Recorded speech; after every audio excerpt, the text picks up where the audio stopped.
Being a smart person might actually be one of the things that is holding you back.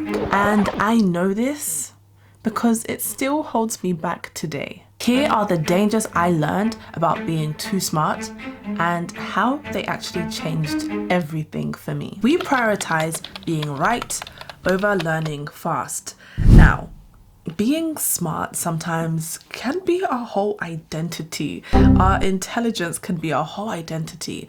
And we really just don't like to be wrong. We like to be right and we like to be correct. So we move slowly, carefully. We take our time. We want the first attempt to be the best attempt. We want it to be great. But something I found is that success doesn't necessarily reward correctness, but rather your speed of learning, your rate of experimentation. People who move fast and who move quicker get more data, and more data means more information, and more information means better informed choices that will typically lead to better decisions. And these better decisions just compound over time. You'll be more wise, you'll be more informed to know whether you should actually continue on a particular path, whether you should pivot, whether you should completely abandon and quit and change to something completely different.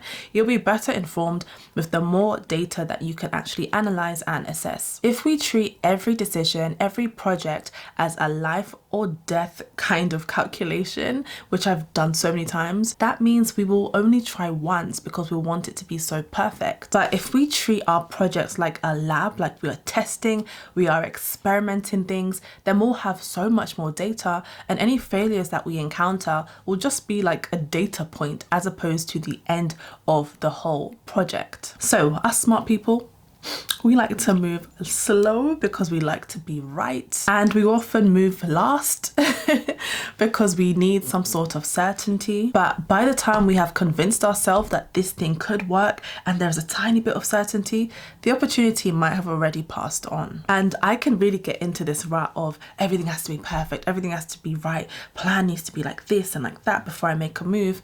But just being conscious of that fact, and hopefully this is what this video can offer you, just an acknowledgement that this is something that we're prone to do or more likely to do, can really help us identify it when we are doing it and call it out and be like, oh, I'm going back into this cycle of trying to make sure everything is perfect when I actually could just be procrastinating, or I could actually just have some fear that I might need to confront instead. The reality is that having a bias to action is going to be much more helpful for our lives, and all of the people that we are inspired by and we look up to had a bias to action. They just acted on something and they done it.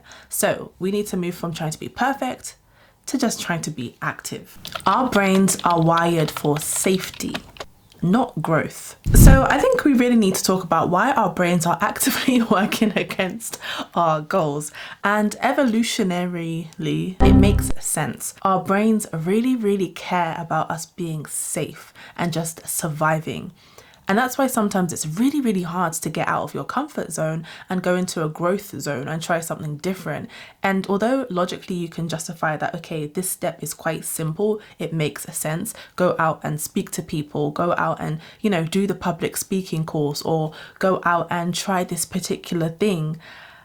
The reason why it is logical but it's hard for us to do is because our brains are just trying to ensure that we are safe. And because you are smart, your brain won't just tell you to run away and hide under some covers. No, it will justify or use really good evidence to justify why you shouldn't do this thing, because you're smart.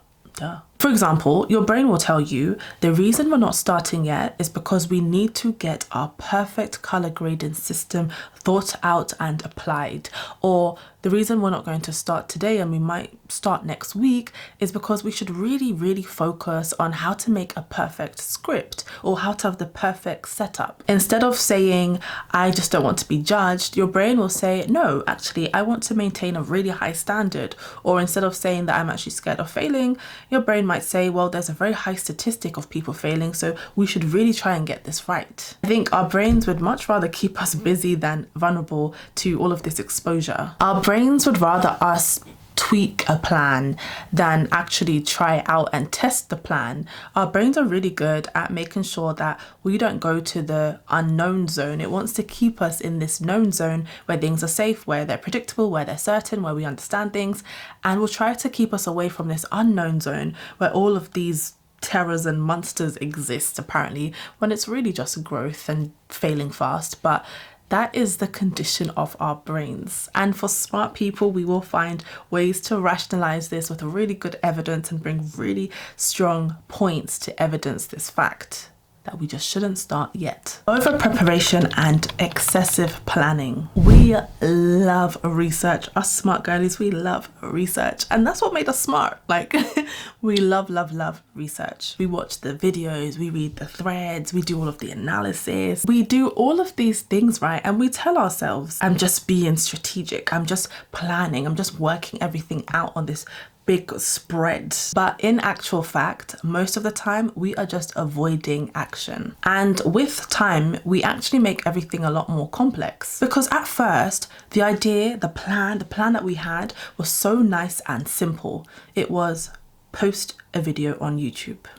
Perfect, quick, easy, simple. It was like massively achievable. But then it then became, oh, okay, so I've sat down, but now I need to get a microphone. I need a camera. I need the lights. I need the action. I need to get my hair done. I need to get my clothes.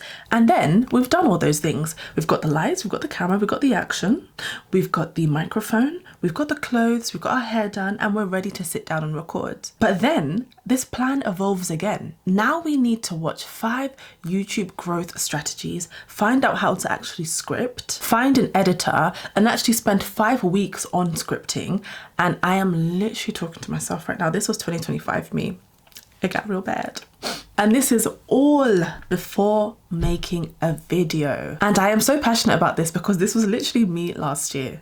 I literally abandoned my YouTube for so long because I needed to get like a few editors, and I needed to have the perfect script, and I needed the perfect system for writing scripts, and then the perfect system for writing scripts followed by recording, followed by editing, followed by packaging, followed by publishing. And it was just too much for someone that has 500 subscribers and like at the time 20 or 30 videos. It just made zero sense. Really what I needed to do was just exercise this muscle of consistency and just upload a video every week. It doesn't really matter what it looks like, what it sounds like. Just try to upload a video every week and try to get 1% better each time. Just post, just show up, just do the first thing needed to start this business. A lot of us smart girlies really think that planning is progress, but really it is procrastination and fear in disguise. Because as long as you're preparing for the video, you don't need to be wrong, or you don't need to see that it didn't get many views. As long as you are prepping and planning for this business,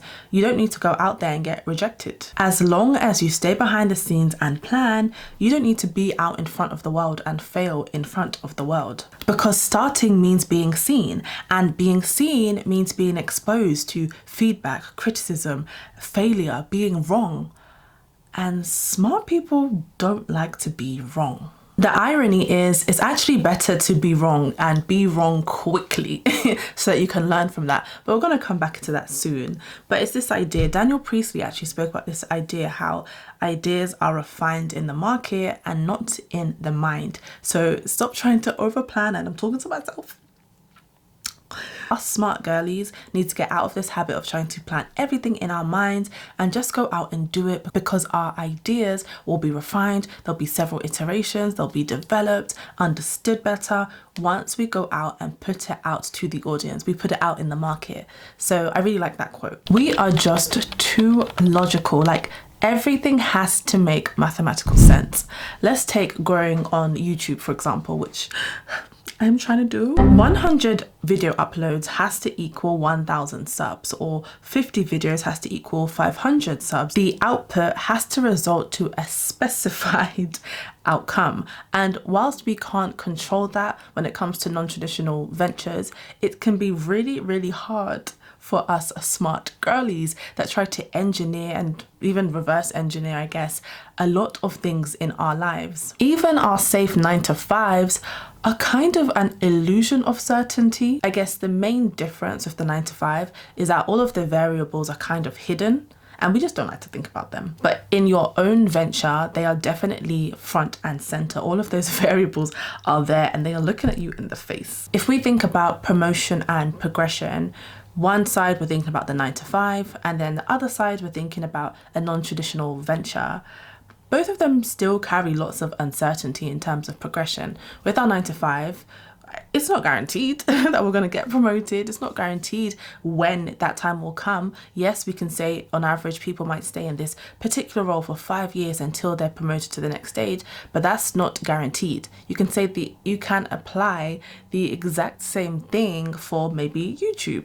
Maybe it takes 100 or 200 videos for most people to get to that point of progression, but again, there are so many variables and we just can't know for sure with both things. But one thing that we do know, and one thing that we can observe both with our 9 to 5s and with non-traditional ventures, is that time, so letting time do its thing, plus consistency, so showing up and improving our skills, will ensure that we will get there at some point. But this whole notion that everything has to make mathematical sense can really hurt some of us smart girlies, because we think we have to over research how long it takes to get a promotion at work, or over research how we can grow in this particular thing that we're trying to grow in, and never actually do the work. For example, even with my YouTube, I spent like months, honestly months last year, trying to watch all of these videos on how to get the perfect video, the perfect packaging, the perfect script, the perfect colors for your thumbnail,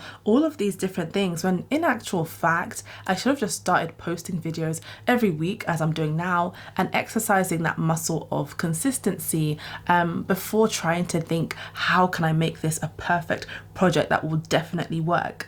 There is always going to be a level of uncertainty, and we can't apply mathematical thinking or really smart thinking to every single decision or everything that we want to do in life. And I just think it's really sad, because us smart girlies will just stall because we want guarantees, but progress has never really come with them before. Thank you so much for watching this video, which was really a huge at myself, but I'm just hoping this can find and resonate with other girlies that are like me.